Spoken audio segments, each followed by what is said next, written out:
sa ating first reading, sinasabi ni Propeta Elijah, ni Elias, Panginoon, kunin na po ninyo ako.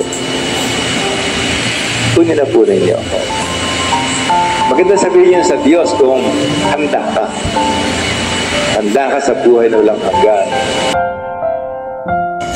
The angel of the Lord came back a second time and touched him and said, Get up and eat, for the journey is too much for you.